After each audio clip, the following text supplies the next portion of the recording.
Tinatayang mahigit sa 1.18 million na pasahero ang dadaan sa Baliparan ngayon pong Semana Santa. Yan po ay 14.23% na mas mataas kumpara dun sa 1.04 million noong nakaraang taon. Ininspeksyon ni Senate Committee on Public Services Chairman Senator Rafi Tulfo ang motor pool ng bus companies upang matiyak ang seguridad ng mga pasahero. Kasama ni Senator Tulfo na nagkasa ng random surprise inspection ang mga kawani ng Land Transportation Franchising and Regulatory Board, Land Transportation Office at Technical Education and Skills Development Authority o TESDA. Mahalagaan niya ang pag-i-inspect sa mga motor pool ng mga public utility bus sapagkat dito isinasagawa ang preventive maintenance at pagkukumpuni sa mga bus upang makita na rin kung tama ang pamamaraan na ginagawa nilang maintenance at pagkukumpuni kasama na rito kung certified ba ang kanilang mga mekaniko. Diit ng senador, bumulaga umano ang sapul-saring paglabag ng mga motor pool companies. Una na rito ang kalagayan ng mga mekaniko. Wala umanong proper safety gears ang mga trabahador at dagdag ng magbabatas na katiwangwang at parumitin ang mga machine equipment na ginagamit pang maintenance ng mga bus sa isang motor pool. Walang mga safety covers, nagkasanga-sanga ang mga linya ng kuryente at ang iba ay nakatap lamang. Bagamat anya may ilang bus company na partially compliant sa TESDA, marami pa rin daw ng mga mekaniko ang walang TESDA certificate. Sa huli, tinitingnan ng senador ang lahat ng motor pool manager ng bus companies na maging compliant at isumite ang maintenance at compliant records ng bawat bus unit nila sa Land Transportation Franchising and Regulatory Board, Land Transportation Office at TESDA. At ang nasabing mga ahensya naman ay susumite ito kay Senator Tulfo sa mga darating na Senate hearing.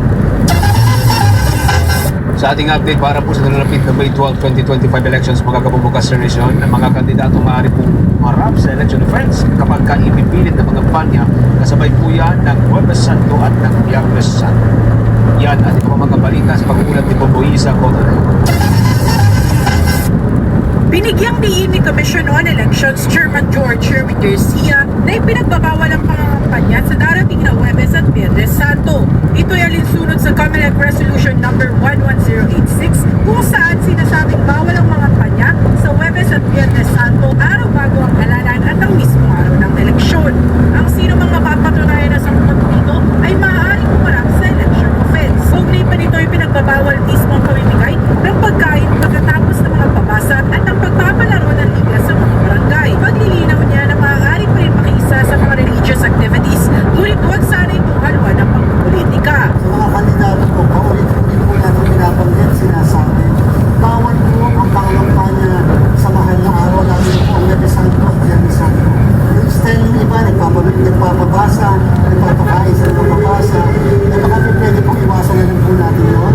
Kasi yan po yung makukonsider na pangangampanya pa rin. Respeto po sana natin isang napaka-solemn na religious activity at event na ito. Ito po paano natin nire-respeto ang ibang relihiyon.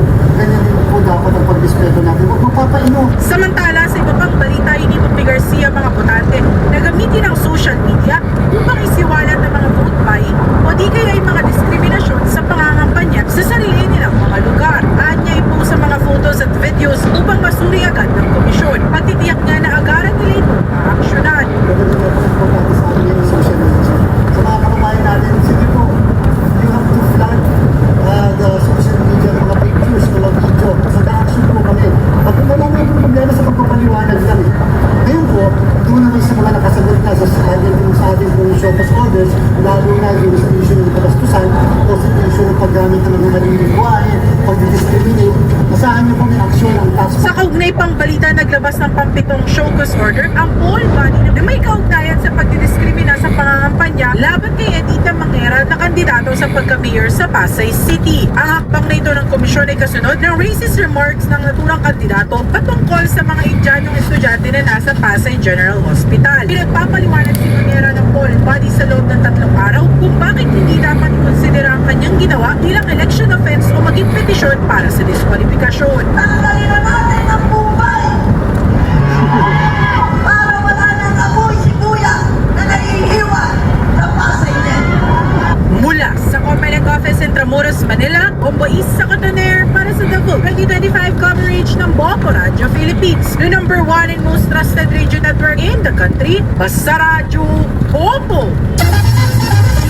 Samantala, nanawagan ng Malacanang sa mga overseas Filipino workers na gamitin ang kanilang karapatang bumoto sa 2025 midterm elections at yaking malaya at tapat ang kanilang pasya.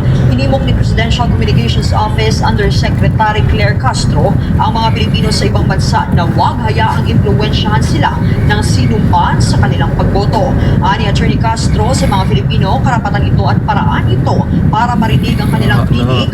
Bumotoan niya mula sa puso at huwag bumoto dahil may utos o dahil may bayad. Piliin ang mga lider na maaasahan, makabayan at hindi ipagkakanulo ang bansa. Ayon sa Commission on Elections naman, may 1.3 million registered overseas voters ngayong halalan. Mas mataas yan kumpara sa mga nakaraan dahil sa pagpapatupad ng internet voting. Sa 93 diplomatic posts ng Pilipinas sa ibang bansa, 77 ang gagamit ng internet voting sa pamamagitan ng cellphone, tablet o laptop. 13 posts naman ang gagamit ng automated counting machines. Tatagal ang overseas voting hanggang Mayo 12. Pambansang posisyon lamang ang ibuboto at 12 senador at isang party list group. Dagdag ni Castro, nais nilang maging maayos ang prosesong ito para mapabilis at mapadali ang pagboto ng ating mga kababayan. Oras na natin, meron na lamang po tayong 26 minutes bago po sumapit ang launa-unang hapon. Sa iba pang mga updates, ang sagawa po ng papanganib na pagharang ng China Coast Guard, ito pong vessel na may vessel number 21612 laban po sa BRP Cabra. Habang nagpapatrolya ito, malapit po sa may pahon ng Sindok, ito pong araw po ng Lunes, April 14. Isang statement, inulat po ni Philippine Coast Guard spokesperson Commodore J. Tariela na nagpaandar ng mabilis ang China Coast Guard vessel saka nagmaniobra at dumaan sa may port side ng BRP Cabra at mapanganib na humarang sa ruta ng ating barko. Nangyari ang insidente sa may bisinidad ng 132.97 nautical miles ng kanluran, timog kanluran po ng Capon Grande, dyan sa may probinsya po ng Zambales. O yan po yung tinatayang 36.35 nautical miles sa timog southern area ng Bajo de Masinloc. Ayon sa opisyal, nagpapakita ang insidente ng paglabag ng China Coast Guard sa International Regulations for Preventing Collision at Sea at nagtarang pagbaliwala sa kaligtasan sa karagatan.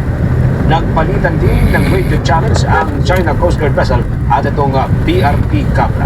Pakinggan po natin ang bahagi po ng pahayag ng radio challenge o bahagi po ng radio challenge. China has incompatible sovereignty over the flying island and its adjacent waters. To avoid miscalculation, leave the area immediately and stay away from it. Over. China Coast Guard Vessel 21612. You are directed to cease and desist from conducting illegal maritime patrols in the Philippine exclusive economic zone. Stay clear from our passage in accordance with collision regulations. Over.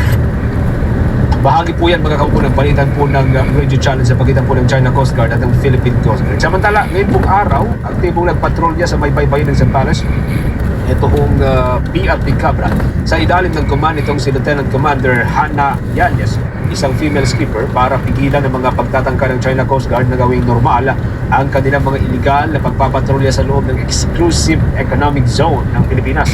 Sa kabila po nito, kahit bihamak na mas malaki ang naturang barko ng China sa BRP Cabra, iginit ni Philippine Coast Guard Commandant Admiral Ronnie Hilgaban na pinapalakas ng international law ang ating barko at patuloy na nagpapatrolya ng walang takot. Ang kumpiyansa nito anya ay nagbibigay ho ng pagkakataon sa BRP Cabra para habulin ng China Coast Guard na naglalantad sa kanilang hindi makatarungang aksyon at itong tinatawag na bullying tactics sa international community. Samantala sa iba pang mga development, susulong ho ng 106 Trabaho Party List sa Kongreso ang mas mahigpit na parusa sa mga manggagawang biktima ng labor violations sa Pilipinas. Ayon po sa 106 Trabaho Party List, maraming manggagawa na nakaranas sa mga paglabag sa sektor ng paggawa na ipinunto ng Federation of Free Workers at ng Danish Trade Union Development Agency sa kanilang inilabas na report. Pagdidetalya pa ng 106 Trabaho Party List sa nasabing labor report, kabilang ang labor violations na naranasan ng mga Pinoy sa iba't ibang panig ng mundo, ang illegal dismissal, wage theft at iba pa. Kaya naman sabi po ng 106 Trabaho Party List, hindi nila hahayaang manahimik lamang ang mga biktimang mga manggagawa. Inayag naman ng naturang partido kung Nagpapala rin sila sa Kongreso, plano nilang makipag-ugnayan sa Department of Labor and Employment at reviewin ang mga mekanismo upang agarang mga pagresponde ang mga kinaukulan at